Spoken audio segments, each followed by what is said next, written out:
Sebab Tuhan pasti bersedia menjaga kita dan tidak akan pernah kecolongan. Dia tidak akan pernah terlelap karena Tuhan adalah penjaga yang tidak terlelap dan tidak tertidur.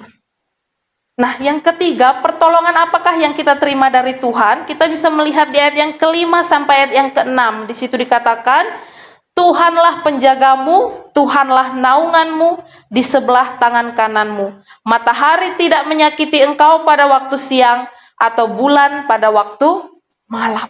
Yang ketiga, pertolongan yang kita terima dari Tuhan yaitu Tuhanlah penjaga kita. Tuhanlah naungan kita di sebelah tangan kanan kita. Nah, Bapak Ibu, lagi-lagi di sini pemazmur mengatakan bahwa Tuhanlah penjaga kita, bahwa Tuhan naungan kita di sebelah tangan kanan kita, bahwa Tuhan menjaga dan menaungi kita yang percaya kepadanya.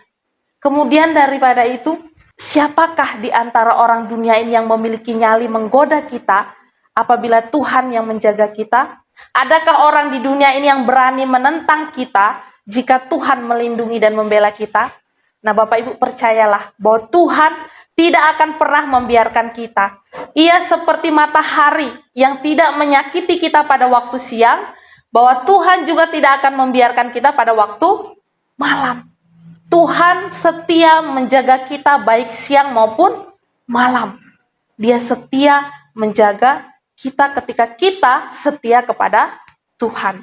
Di ayat yang kelima dan keenam dikatakan, Tuhan penjagamu, Tuhan naunganmu di sebelah tangan kananmu. Matahari tidak akan menyakiti engkau pada waktu siang atau bulan pada waktu malam.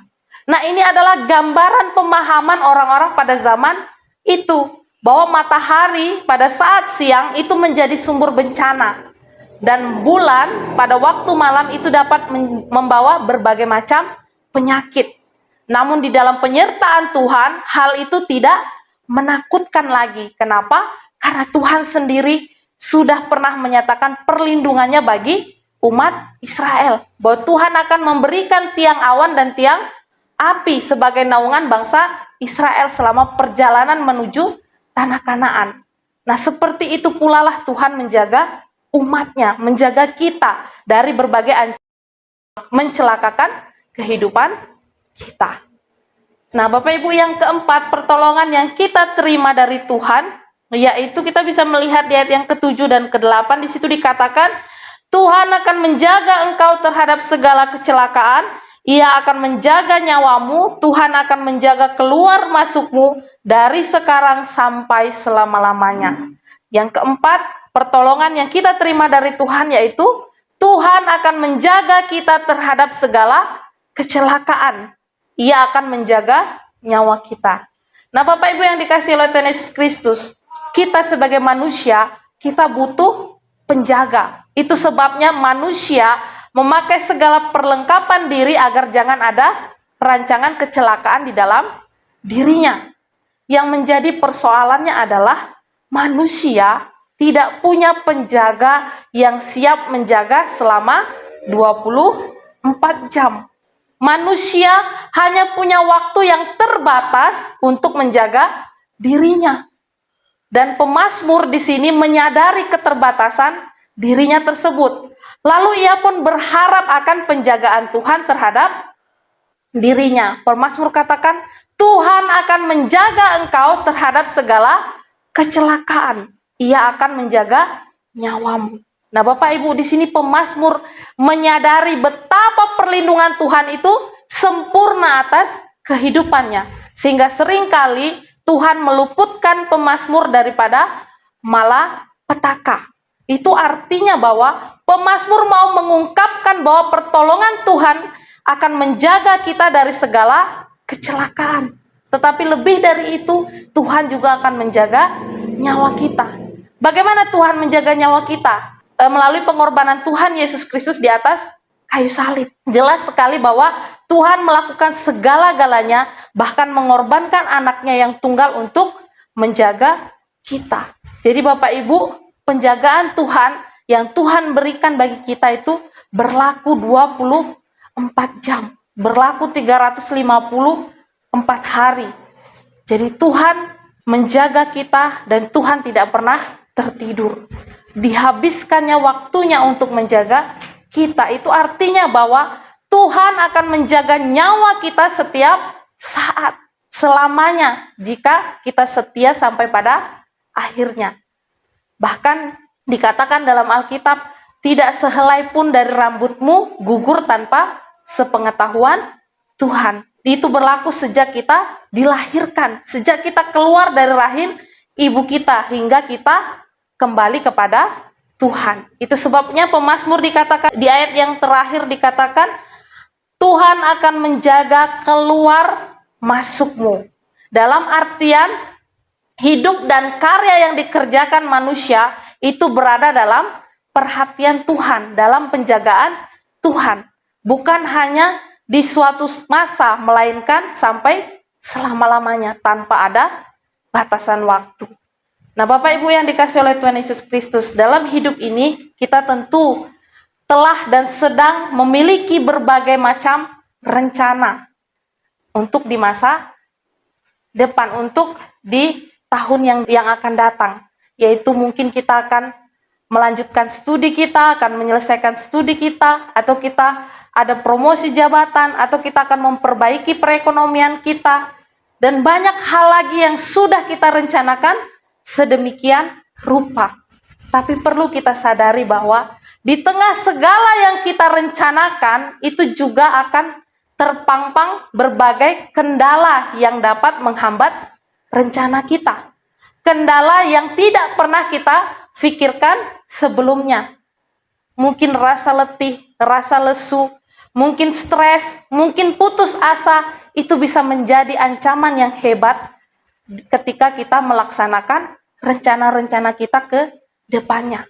Rencana manusia itu tidak pernah selalu mulus. Dalam perjalanan hidup kita akan menghadapi banyak sekali tantangan, baik itu dalam rumah tangga kita, baik itu dalam keluarga kita, dalam perekonomian kita, dalam karir kita, usaha kita, dan lain sebagainya. Banyak orang yang tidak mengandalkan Tuhan akan menjadi stres, akan menjadi frustasi, akan berbuat jahat, dan bahkan merasakan ketidaknyamanan, tantangan hidup tanpa mengandalkan Tuhan. Oleh sebab itu, mari Bapak Ibu, kita bangun relasi yang intim dengan Tuhan.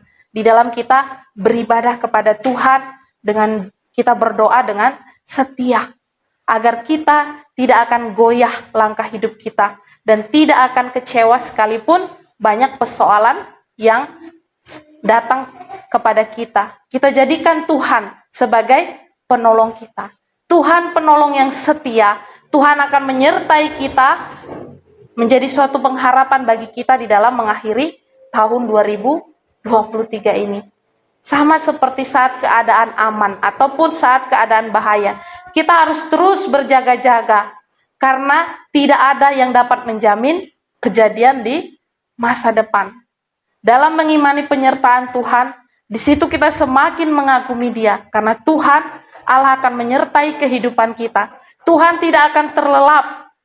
Tuhan yang menjadi awal dan akhir dari semuanya. Tuhan juga yang menjadikan kita anak-anaknya. Tentu kita akan terjamin, sekalipun banyak tantangan hidup yang akan kita lalui di kedepannya. Nah Bapak Ibu, 2024 ada di depan mata.